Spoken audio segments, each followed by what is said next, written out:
우리 이 밤에 이 복된 시간에 주신 하나님 말씀은 열왕기상 17장 1절부터 9절까지 말씀입니다. 열왕기상 17장 1절부터 9절까지 하나님의 사람으로라는 제목으로 하나님 말씀을 나누도록 하겠습니다.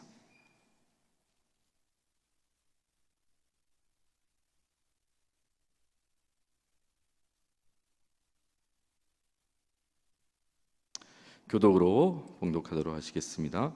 길르앗에 우거하는 자 중에 디셉 사람 엘리야가 아합에게 말하되 내가 섬기는 이스라엘 하나님 여호와께서 살아계심을 두고 맹세하노니 내 말이 없으면 수년 동안 비도 이슬도 있지 아니하리라 하니라.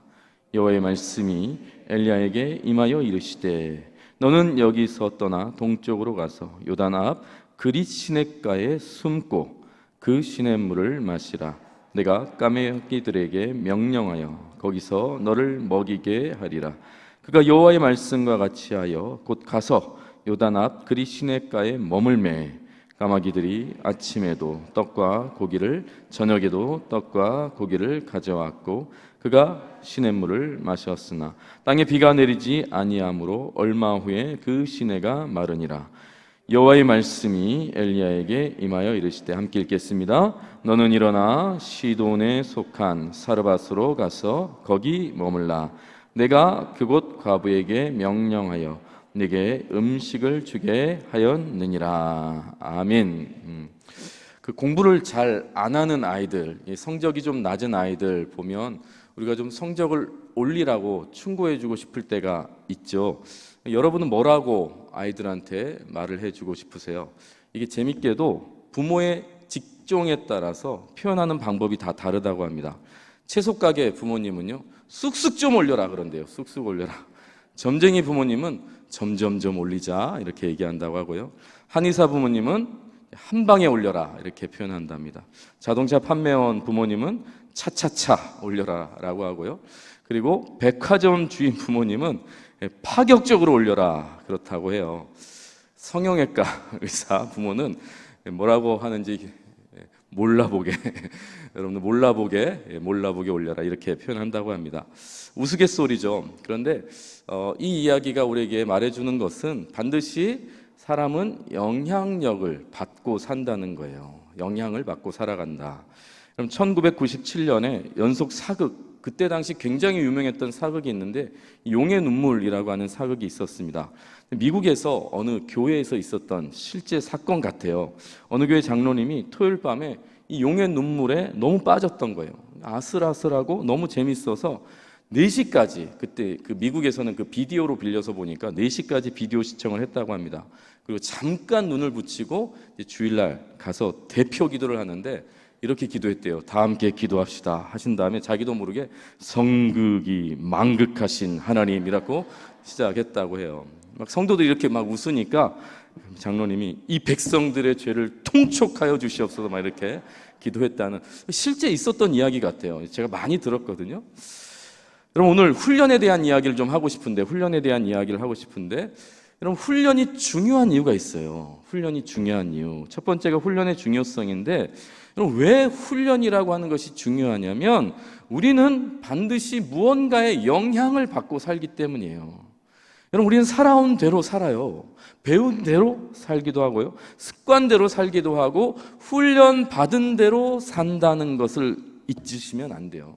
여러분 채소 가게 주인이 쑥쑥거리라, 점쟁이가 아이들에게 점점점 올려라, 차차차 그렇게 그냥 농담처럼 말하지만 실제로 우리가 그렇게 영향을 받고 표현하고 사는 거예요.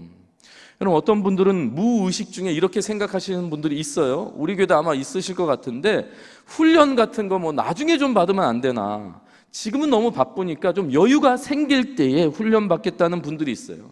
또 어떤 분들은 그거 좀 천천히 받으면 좋겠다는 거예요. 찬찬히. 너무 급하다. 당장 내일 주님 오실 것도 아닌데 좀 천천히 급하게 하지 말자. 이렇게 생각하시는 분들도 있을 겁니다. 아니면 양육이나 훈련이나 세미나 그런 거 다 옛날에 다 해봤다. 그런 건 청년들이나 받는 것이지 임직 받을 때나 받는 것이지 이 나이에 무슨 훈련이냐 이렇게 생각하시는 분들이 분명히 있을지 모르겠어요. 그런데 그게 오산이라고요. 오산이라고요. 왜요? 우리는 영향을 받고 살아요. 훈련 안 받는다고 아무 영향을 받지 않을 거라는 게 그게 큰 오해라는 것입니다. 여러분, 내가 영적인 훈련을 멈추는 순간 여러분, 세상이 여러분을 훈련시키신다는 것을 잊으시면 안 된다는 거예요. 반드시 어딘가에 여러분 영향을 받고 산다니까요. 에베소서 4장 13절과 14절 우리 같이 한 번만 읽어보겠습니다. 시작. 우리가 다 하나님의 아들을 믿는 것과 아는 일에 하나가 되어 온전한 사람을 이루고 그리스도의 장성한 분량이 충만한 데까지 이르리니. 그리고 14절에 뭐라고 하는가? 시작. 이는 우리가 이제부터 어린아이가 되지 아니하여 사람의 속임수와 간사한 유혹에 빠져 온갖 교훈의 풍조에 밀려 요동하지 않게 하려 함이라. 여러분, 우리가 14절을 보면 이게 좀 모호하게 표현되어 있어요. 그래서 제가 다른 성경을 좀 읽어보니까 이렇게 표현되어 있어요. 우리는 더 이상 더 어린아이로 있어서는 안 됩니다. 더 어린아이로 있어서는 안 됩니다. 우리는 인간의 속임수나 간교한 술수에 빠져서 온갖 교훈의 풍조에 흔들리거나 이리저리 밀려다니지 말아야 합니다. 이렇게 표현하고 있어요. 여러분, 지금 에베소서가 어린아이로 있어서는 안 된다고 말하는 거예요. 여기서 말하는 어린아이는 순하고 착한 아이가 아니라는 것 느껴지시죠? 어떤 상태냐면 온갖 세상의 문화의 풍조에 이리저리 밀려다니는 바람에 나는 겨와 같은 상태가 지금 에베소서가 말하는 어린아이 같은 상태를 말하는 거예요.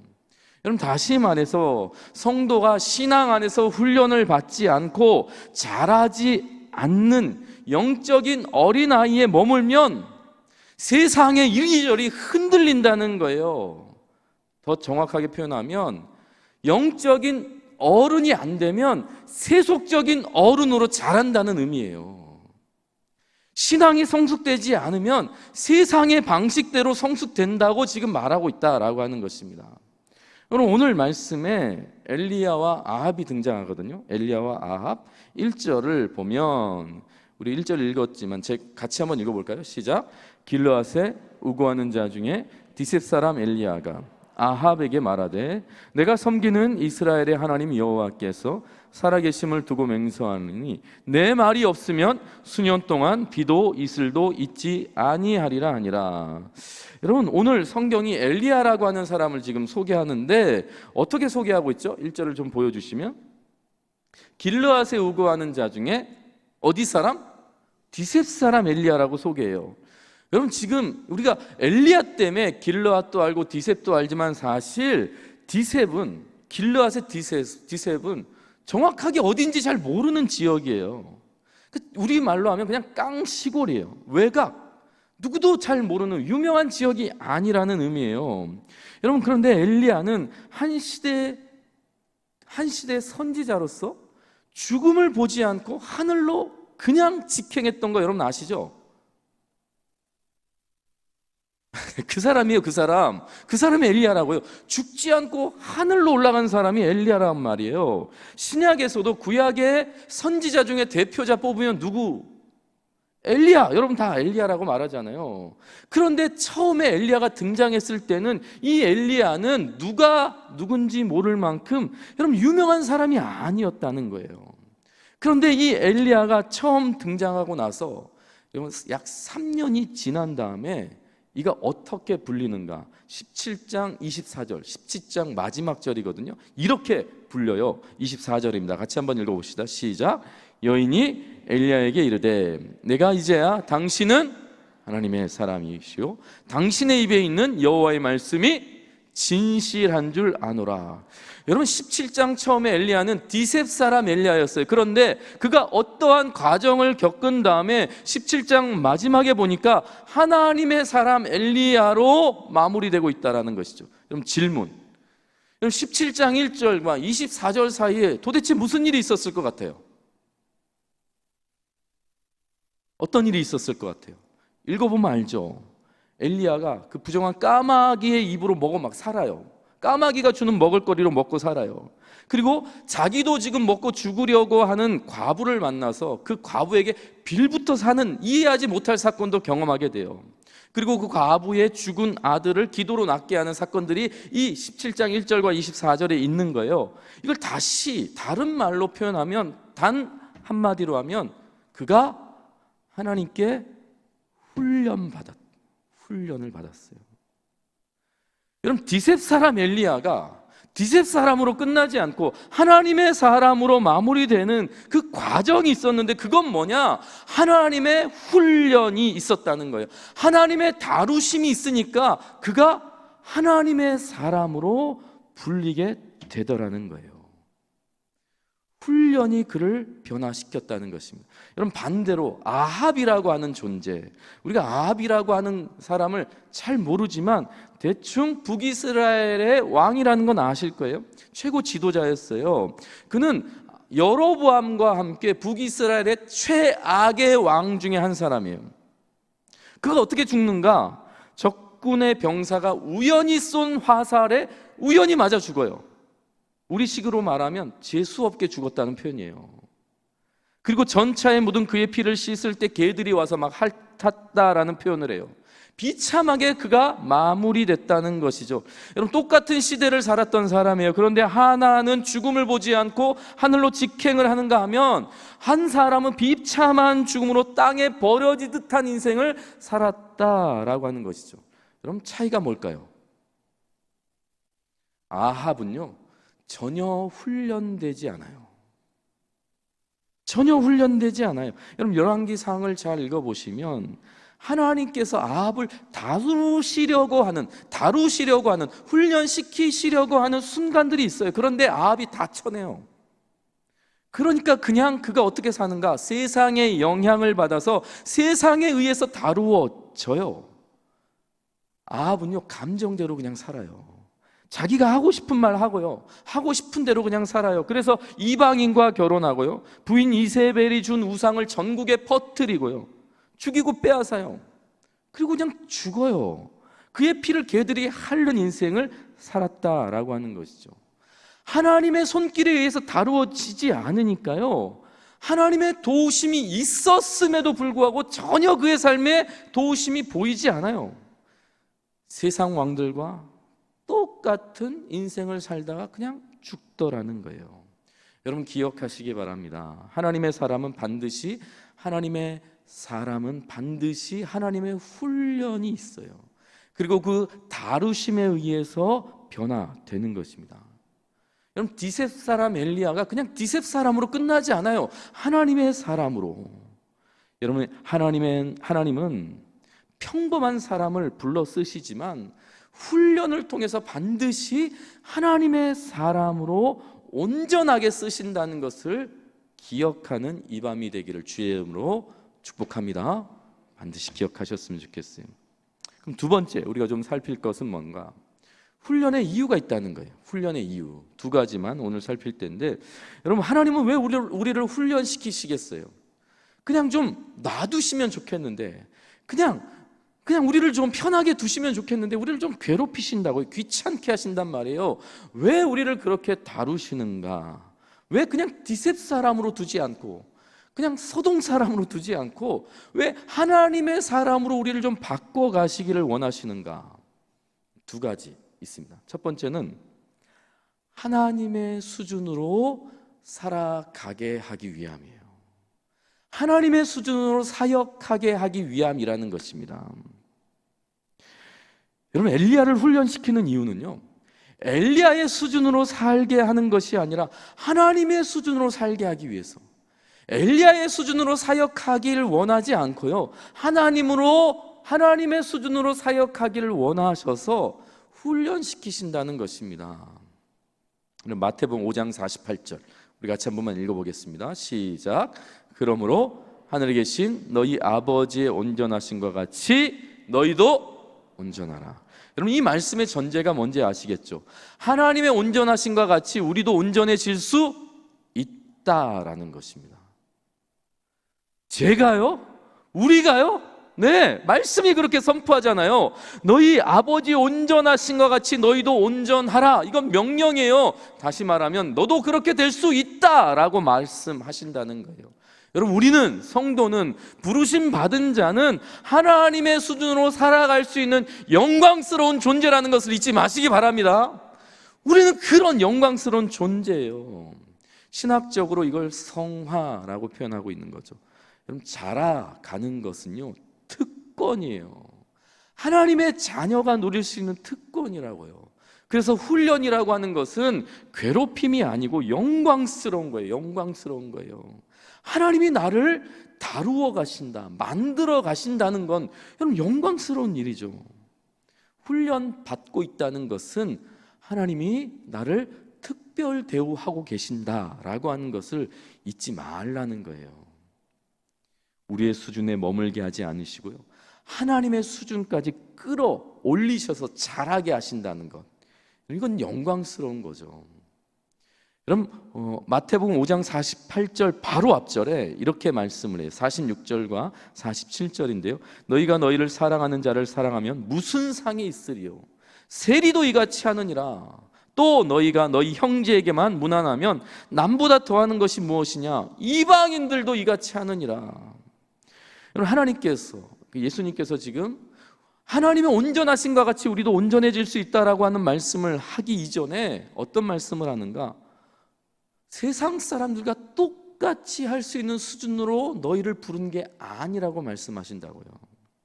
누구나 할 수 있고 아무나 할 수 있는 수준으로, 이방인이나 죄송하지만 개나 소나 할 수 있는 그런 삶을 우리에게 기대하시는 게 아니라는 거예요. 하나님의 수준으로, 하나님의 수준으로, 하나님의 자녀다운 수준까지 우리를 자라게 하시는 것, 여러분, 이것이 하나님의 훈련으로 이루어진다는 거예요.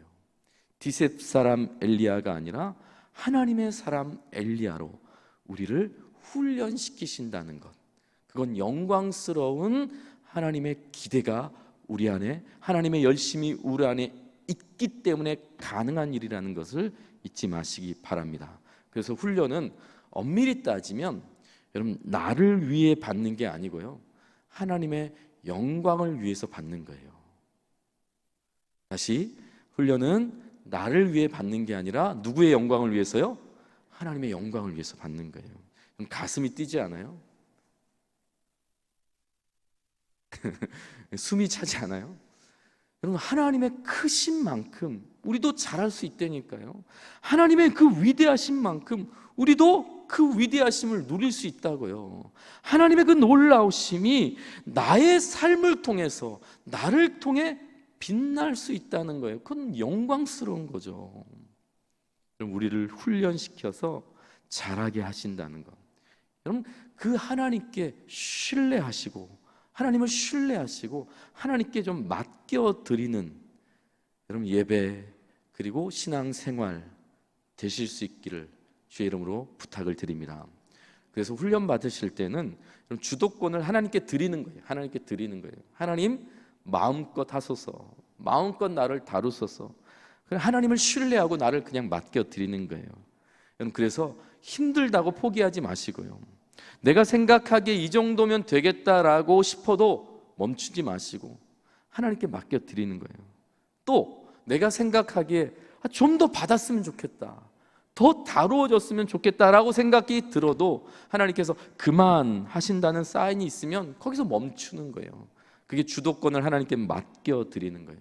그게 훈련받는 자의 태도이면 좋겠다는 것입니다. 훈련의 수준과 훈련의 기준과 훈련의 목표를 내게 두는 것이 아니라 하나님께 맡겨드리는 것, 여러분, 그러한 태도로 신앙생활을 해 가시면 좋겠다라고 하는 것입니다. 훈련받는 자의 태도여야 하는 것이죠. 두 번째, 왜 하나님은 또 우리를 훈련시키시는가? 첫 번째는 뭐라 그랬어요? 하나님의 수준으로. 두 번째는 하나님의 뜻과 계획을 이루시기 위해서예요. 하나님의 뜻과 계획이요. 그럼 나를 통해서 하나님의 뜻과 계획을 이루기 위해서 훈련시키신다는 거예요.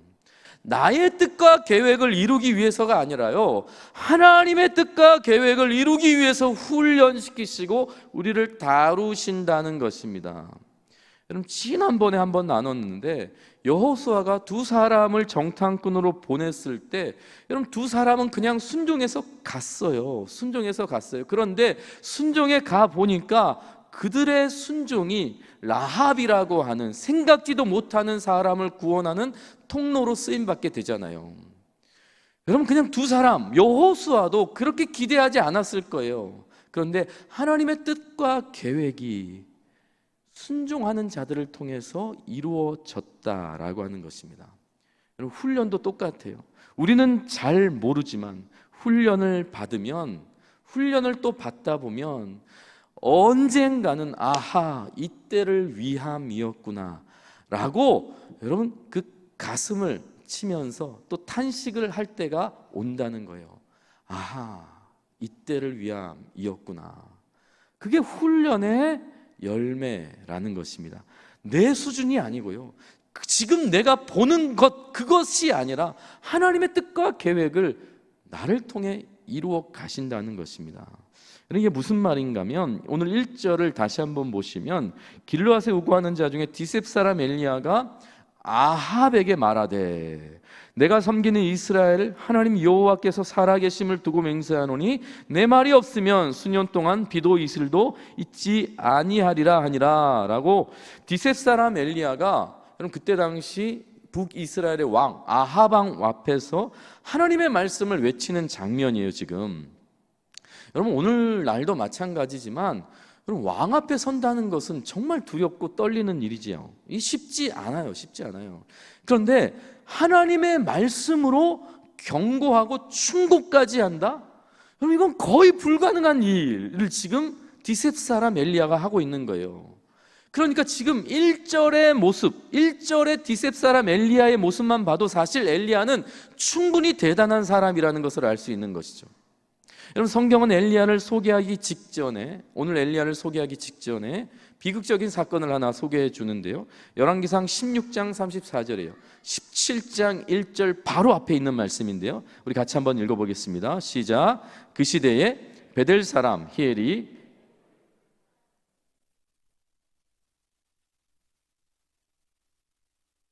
그 성문을 세울 때에 막내 아들 수굽을 잃었으니 여호와께서 눈의 아들 여호수아를 통하여 하신 말씀과 같이 되었더라. 그리고 엘리야가 등장하거든요. 여러분 엘리야가 등장할 때 그 시대가 어떤 상황이었는지 지금 이 말씀이 그 시대를 적나라하게 표현하고 있는 거예요. 그 시대가 어떤 상황이라고요? 하나님의 말씀에 불순종하고 있는 시대라는 것입니다. 이건 아주 작은 예에 불과하는 거예요. 하나님께서 여리고성 건축하지 말라, 저주 받는다라고 분명히 말씀하셨는데도 불구하고 지금 이스라엘 백성들이 꾸역꾸역 이 일을 하고 있었다라고 표현하고 있는 게 16장 34절 말씀이에요. 이러한 현실이었다고요. 하나님의 말씀에 순종하지 않아요. 저주를 받는다고 분명히 말씀을 통해서 다 알고 있음에도 불구하고 꾸역꾸역 하고 있더라는 거예요. 저주 받으려고 아예. 그때 당시의 상황이에요. 그런데 엘리야가 이런 시대에 하나님의 말씀을 들고 왕 앞에 서고 있다는 것이죠. 그리고 1절에 다시 보시면 그가 왕 앞에 한 말이 뭐냐면요, 하나님께 불순종하여서 비도 이슬도 내리지 않을 거라고 경고하고 있는 거예요. 이 말씀은 그냥 갑자기 엘리야가 열받아서 한 말이 아니고 신명기에 다 근거가 있어요. 신명기 28장 23절과 24절에 보면 내 머리 위에 하늘은 노시 되고 내 아래 땅은 철이 될 것이며 여호와께서 비 대신에 티끌과 모래를 내 땅에 내리시리니 그것들이 하늘에서 내 위에 내려 마침내 너를 멸하리라. 하나님의 말씀대로 하나님의 뜻대로 살지 않으면 하늘이 노시 된대요. 노시, 땅이 철이 돼버린대요. 티끌과 모래가 비처럼 내린다는 거예요. 하나님 말씀대로 살지 않으면 심각한 가뭄, 기근이 온다고 말씀하는 거예요. 엘리야는 정확하게 이 말씀을 이해하고 해석해서 아합 왕에게 선포하고 있는 것입니다. 여러분 디셉 사람 엘리야는 열정의 사람이었을 뿐만 아니라 그는 말씀의 사람이었다는 것을 알 수 있죠. 그럼 제가 지금 이렇게 길게 무슨 말을 하고 싶은가 하면, 그럼 사실 디셉 사람 엘리야는 굳이 훈련받지 않아도 지금으로 충분히 그는 열정이 있고 그는 충분히 말씀이 있는 사람이라고 하는 것입니다. 그런데 왜 굳이 하나님은 그를 그리 시냇가로 보내고 까마귀에게 먹게 만들고 사르밧 가부에게 보내셔서 왜 하나님께서 또 훈련을 시키시는가? 그것은 엘리야의 수준이 아니라 하나님의 수준으로 사역하길 원하시는 것, 엘리야의 뜻과 계획이 아니라 하나님의 뜻과 계획을 이루는 사람이 되게 하기 위해서라고 하는 것입니다. 디셉 사람 엘리야가 아니라 하나님의 사람 엘리야로 살아가게 하기 위해서 하나님께서 이미 충분해 보이는 엘리야를 또 다루신다는 거예요. 또 훈련시키신다는 거예요. 여러분, 말씀을 계속 읽어보면, 말씀을 계속 읽어나가 보시면요, 엘리야는 아합 왕 앞에 선포한 것으로 끝나지 않아요. 여러분, 바알과 아세라 그 850명과 영적 전투를 벌이기도 하고요, 이스라엘의 북이스라엘의 다음 왕을 세우는데 쓰임 받기도 하고요, 뿐만 아니라 엘리사를 비롯한 수많은 선지 생도들을 세우기 위해서 신학 대학교를 세우는 역할도 엘리야가 합니다. 엘리야는 아마 아합 왕 앞에 서는 게 그의 목표였을지 모르겠어요. 그런데 하나님의 계획은 그 정도가 아니라는 거예요. 놀라운 뜻과 계획을 가지고 그를 다루시고 그 뜻을 이루는데 엘리야를 쓰신다는 거예요. 여러분, 우리는 너무 시야가 좁기 때문에 지금 보이는 게 전부라고 생각할 때가 많지만 하나님의 생각과 수준은 우리를 훨씬 뛰어넘고 훨씬 더 풍성하시고 훨씬 더 영원한 분이라는 것을 잊지 마시기 바랍니다. 그래서 우리가 이 말씀 기억해야죠. 이사야 55장 8절 시작. 이는 내 생각이 너희의 생각과 다르며 내 길은 너희의 길과 다름이니라. 여호와의 말씀이니라. 이런 하나님이 우리를 훈련시키신다는 거예요. 여러분, 맡겨볼 만하지 않아요? 하나님의 손에 좀 우리 맡겨볼 만하지 않아요? 기대해 볼 만하지 않습니까? 하나님이 우리를 다루실 때 여러분, 좀 피곤하고 좀 지치고 어렵고 힘들 수 있지만 여러분, 기다려보시고 기대하시기를 주의 이름으로 축복합니다. 가끔씩 제가 통화를 하다 보면 제게 이렇게 말씀을 하시는 분들이 있어요. 목사님 목소리가 너무 좋다는 거예요. 이제 단상에까지 거짓말을 굳이 할 필요가 없잖아요. 실제로 꽤 많이 듣는 소리입니다. 전화 목소리가 목사님 너무 멋지시다고 말씀하는 분들이 계세요. 또 찬양할 때는 목사님 목소리에 반해서 제가 막 녹아들어요, 막 이렇게 표현하시는, 좀 무리한 표현을 하시는 분들이 가끔 계시는데요. 여러분, 실제로 그래요. 실제로. 여러분, 사실 저는 말이 그리 많지 않은 사람입니다. 전 말을 많이 하지 않아요. 어릴 때 시골에 살 때 제 별명이 벙어리였어요. 말을 못하는 아이라고 생각할 정도로 친구들이 제게 말을 걸지도 않았고 말을 시키지도 않고 저도 말을 하지 않았어요. 그런데 제가 노래를 한다? 여러분, 저는 말하는 것도 뿐만 아니라 노래하는 건 더 힘들어했어요. 왠지 아세요? 사람들의 시선이 집중되잖아요. 그게 너무 불편하고 힘들었어요. 그런 어린 시절 좀 참 안타깝고 좀 비참한 삶을 제가 살았단 말이에요. 그러니까 주목받는 게 싫으니까 말도 하지 않아요. 노래도 하지 않는 사람이었다고요. 그런데 그럼 제가 노래도 하지 않았고 말도 하지 않았는데 갑자기 하나님께서 특별한 기적 같은 일을 이루셔가지고 목소리가 막 이렇게 멋지게 나오게 하셨을까요? 반드시 다루심이 있었다고요. 훈련의 과정이 있었다고요. 저희 아버지가 개척교회 목사님이신 건 이제 다 아시잖아요. 제가 고등학교 때부터 찬양 인도를 시작했어요. 대학 때 수요 예배 찬양 인도했고요, 금요 철야 기도에 찬양 인도했고요, 주일 예배 전에 주일 오전 예배 오후 예배 찬양 인도를 제가 다 했어요. 너무 찬양 인도가 하고 싶어서 제가 그렇게 했을까요? 할 사람이 없는 거예요. 개척교회 누가 있어요? 자식들이 하는 거죠. 누나 피아노 치고 형이 뭐 기타 치고 뭐 여동생 또 키보드 치고 저밖에 없었어요. 얼만큼 하기 싫었냐면 군대 가고 싶었어요. 저는 군대 가고 싶을 만큼 하기 싫었어요. 개척교회 한 15명 정도 되는 어르신들이 여기 앉아 계시거든요. 그러면 제가 무슨 찬양을 할 수 있겠어요? 그때 당시에도 신곡이 있었다고요. 신곡. 신곡이. 근데 그런 거를 하면 못 하시는 거예요. 그러니까 맨날 똑같은 걸, 뭐 불길 같은 성신여 간구하는 우리에게 하나님의 나팔 소리 전지진도 지금까지 지내온 것 참 피 흘리신 성령의 불길. 아세요 이런 찬양? 아세요? 열려라 에 바다 열려라. 아세요 이거? 아세요? 이제 내가 살아도 멀고만 이 세상길.